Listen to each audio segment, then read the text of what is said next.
In a recent CBS News poll, 2 out of 3 Americans told us they're stressed about their own finances. On the CBS Money Watch, the U.S. economy has a case of foodflation. The majority of Americans don't make enough money to cover some of the basic costs of living, like health care and rent.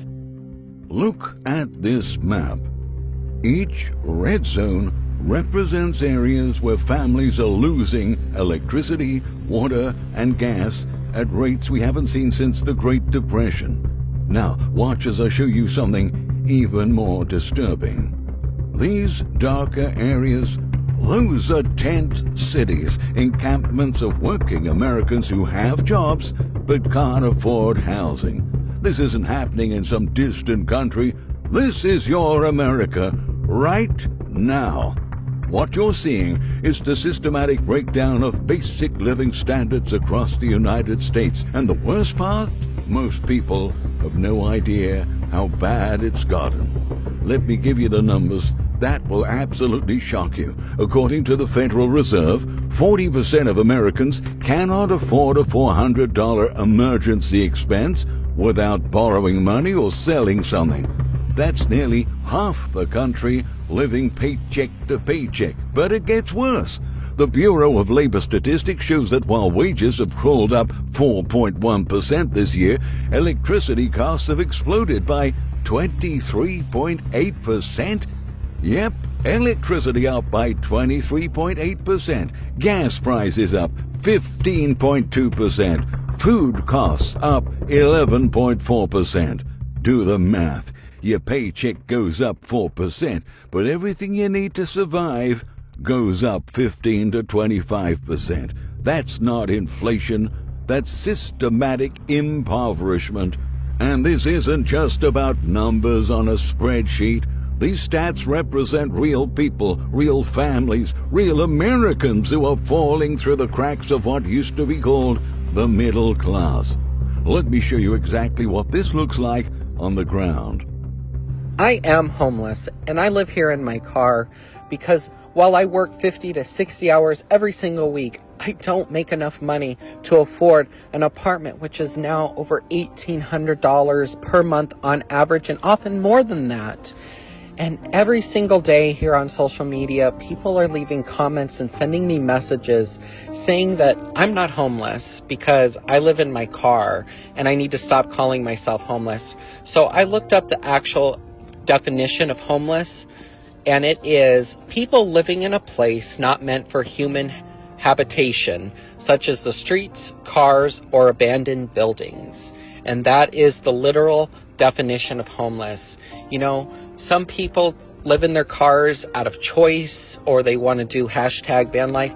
I live in my car because I lost my apartment, and then I was outpriced of the rental market because rent prices tripled over the last 4 years. Thank you so much for watching, and I hope that you have a good rest of your day. Bye. This is America in 2025. We're not talking about people who can't find work. We're talking about employed Americans who cannot afford basic shelter despite having jobs.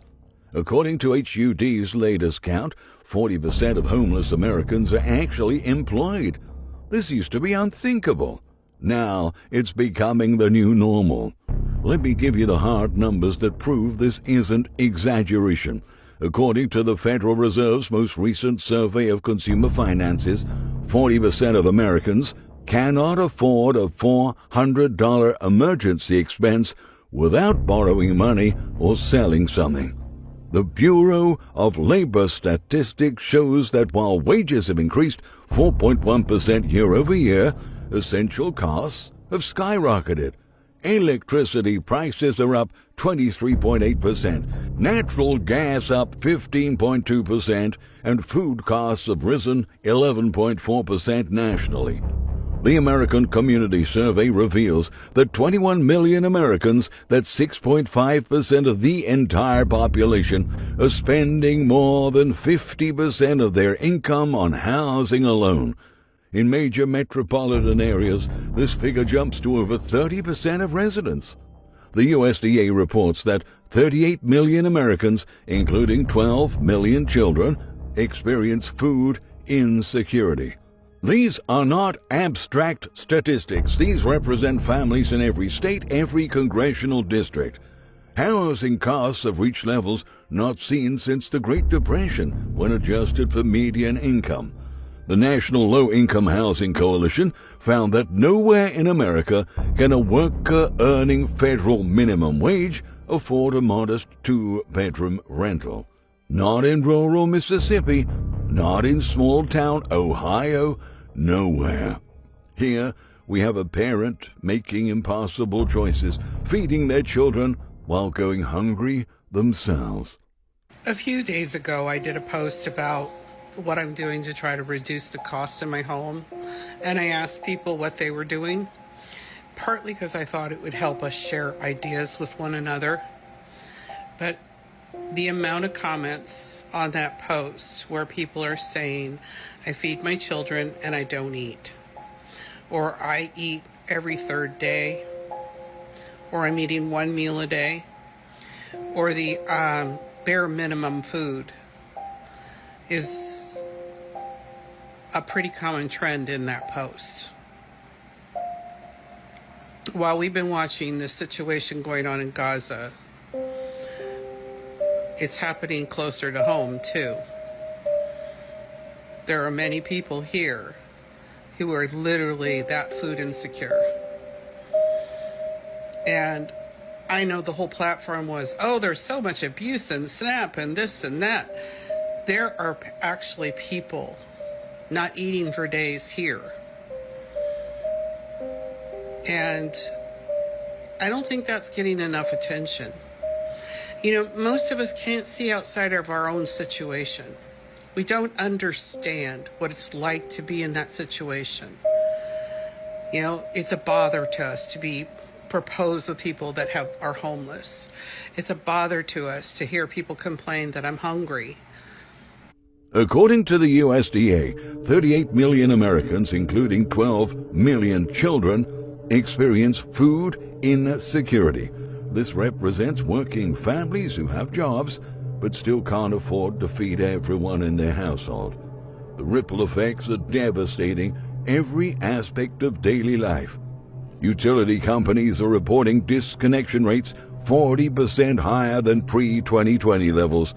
Food banks across the nation are serving 50% more families than they did 3 years ago, with many reporting that working families now make up the majority of their clients. Food insecurity has reached crisis levels nationwide, and it's not just affecting traditionally vulnerable populations. From the rural communities of Mississippi and Arkansas to the urban centers of Detroit and Baltimore, middle-class families, people with decent jobs, college graduates, they're all struggling to put food on the table. The psychological toll of this crisis cannot be overstated. When you listen to these stories, you hear the desperation, the fear, the complete loss of hope. People are describing anxiety that keeps them awake at night, wondering how they're going to pay next month's bills. This is trauma, economic trauma that's affecting entire communities. $830.27. Anybody want to guess what that is? You won't guess, so I'm just going to share it with you. That is my electric bill this month. Okay, full disclosure, that is less than last month. Our bill last month was $1,130.98. I'm sorry, it's insane. That is my mortgage payment plus more. Okay, I don't know how anybody is expected to pay that. So, I mean, our house is big. It's not huge. It's not a mansion. It's about 2,500 square feet, 5 bedrooms, 3 baths. We had 5 children. Our bills with our children, all 5 living at home, were between $400 and $700 a month. So we have called the electric company. They've come out. We live beside a restaurant. We were adamant that we were paying the electric company's bill also. I mean, it's ridiculous. Who can afford even $400 a month for electricity, but they expect us to pay $830 or $1,130? So, yeah, I logged in this morning to see what our bill was when it was due, $830.27. Look at this, an $800 electric bill for a regular family home. 2 years ago, that same house would have had a $200, $300 electric bill. These aren't people running Bitcoin mining operations or heating lavish swimming pools. This is what basic electricity now costs for working families, and is happening nationwide. What makes this even more infuriating is that utility companies are posting record profits, while families are forced to choose between keeping the lights on and buying groceries. The system has become so rigged against ordinary people that basic services are now luxury items. You know how I know America is struggling? It's been about 14 days since I had one single job. I went a whole year working at least 1 or 2 jobs per day. And now, 14 days, nothing's changed, everything's good, I got good reviews, everything's, I'm a handyman, so do yard work, electrical, all sorts of stuff. 14 days, I have not had one single job. Nothing's changed, everything's good. I'm getting clicks, I'm getting, everything's good. That tells me that Americans are going super broke. They're trying to do things themselves, which is fine, but 14 days, not one single job. The struggle is about to get real, y'all. This story represents the collapse of the small business economy that used to provide opportunities for working-class Americans across the heartland, from the manufacturing towns of the Rust Belt to the agricultural communities of the Great Plains. Skilled tradespeople who built America's middle class are now finding themselves without a job, without a work, nothing at all. When a skilled handyman with good reviews can't get work for weeks, it tells us something fundamental about the economy spanning from the industrial centers of Pittsburgh and Cleveland to the service economies of Las Vegas and Orlando. We're seeing the emergence of American tent cities, encampments that have become permanent fixtures from the Hollywood Hills to downtown Austin, from the waterfront parks of Seattle to the desert outskirts of Las Vegas. These aren't temporary homeless shelters. These are communities of working people who simply cannot afford housing in America's major metropolitan areas. But here's what really makes this feel like third world conditions: the complete lack of institutional response. In a functioning society where millions of people can't afford basic necessities, there would be emergency programs, policy changes, surely some kind of systematic response. Instead, we're getting told that everything is fine, that the economy is strong, that we should be grateful. The disconnect between what officials are saying and what people are experiencing is staggering. Politicians talk about job growth while people work multiple jobs and still can't survive. They celebrate stock market gains while families are choosing between medicine and food. I don't know who's out here living the American dream, but I can tell you one person who isn't, and that's me. I have 4 kids and I'm working 3 jobs and I'm still struggling. I have my full-time job, I'm a 911 dispatcher.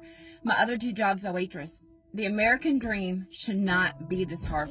I should not have to be working my life away, being away from my kids. Sometimes I have to pick. Am I going to pay my electric bill or am I going to buy groceries? Because my kids need to eat. This is not the American dream. I'm so tired of struggling. So many people are going to work, working multiple jobs just to pay for a house to sleep in, just to put their head down at night. This is not the American dream, not my American dream. That's why I started posting here on TikTok. So hopefully I can slow down some so I can spend time with my kids. Life shouldn't be this hard. I know one person that's making 6 figures and they're still struggling.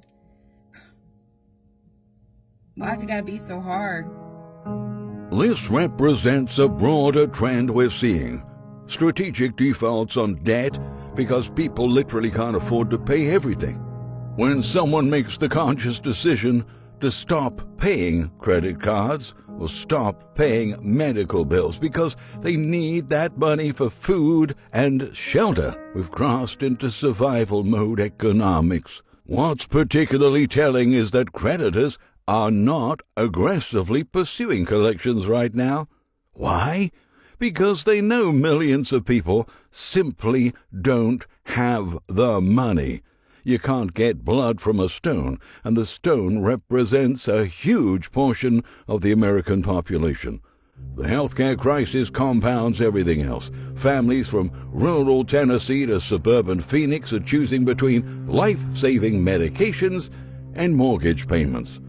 Medical bankruptcy has become commonplace across America's heartland, destroying families who thought they were financially secure. The comparison to third world conditions isn't meant to minimize the struggles of people in developing countries. It's meant to highlight how far American living standards have fallen. When working people in America are living in conditions that previous generations would have considered impossible in this country, we need to acknowledge that something has gone fundamentally wrong. The most tragic part is how normalized this has become. We're treating economic desperation as the new normal, instead of recognizing it as a crisis that demands immediate attention. People are sharing tips on which bills you can skip without immediate consequences, as if strategic poverty management should be a life skill in modern-day America. $6.15 fucking cents for a half a pound of Greek hot sweet peppers. What the hell? Is this what you voted for? The highest fucking food cost I've ever seen in my entire life? $9 for some damn pizza sauce. $10 fucking for a small pack of Starbucks coffee. Oh my god. Got a dang sweet treat for the dog. $20. Sweet treat for the dog. Sorry, $20. I guess you're gonna have to just find me fucking stinking, cause look at that. Clearance, $8.39. I'm telling you right now, we're gonna be paying $100,000 for a loaf of bread before this administration is over. The same administration that told us that on day one energy prices would come down, that the war in the Ukraine would be over, that the price of gas, food, and it's all gonna be a miracle. And if you go on their Instagram page right now, they're telling you it is a miracle. Only we can see. Our wallets know. When a week's worth of groceries cost more than many people's car payments, we've created conditions where proper nutrition becomes a privilege of the wealthy. The long-term implications are absolutely terrifying. Children growing up in food-insecure households face severe developmental challenges that will affect them for life. Adults skipping medical care because they can't afford it will create a health crisis that will burden the entire system. The stress and trauma of economic insecurity is literally shortening people's lives. Yet somehow we're told this is just temporary inflation, just market adjustments, just the natural business cycle.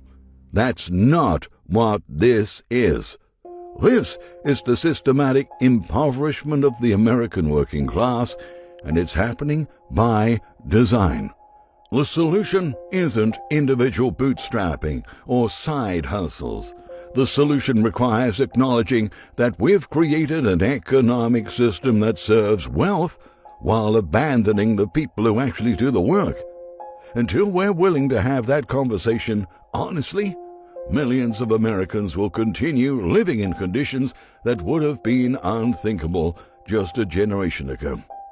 The American dream didn't just die. It was murdered by policies that prioritized profit over people, shareholders over communities, and wealth accumulation over basic human dignity.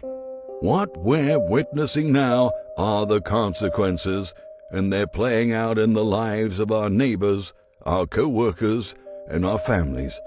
This isn't the America that previous generations built, and it doesn't have to be the America we leave to the next generation. But first, we have to stop pretending that everything is fine and start acknowledging the depth of the crisis we are all facing. Because when millions of Americans are living in third world conditions in the world's wealthiest nation, that's not just an economic problem. That's a moral crisis that demands our immediate attention and immediate action. Let me know in the comments what you're seeing in your area. Share your experiences. Support each other. Let's start having the honest conversations about what's really happening in America right now.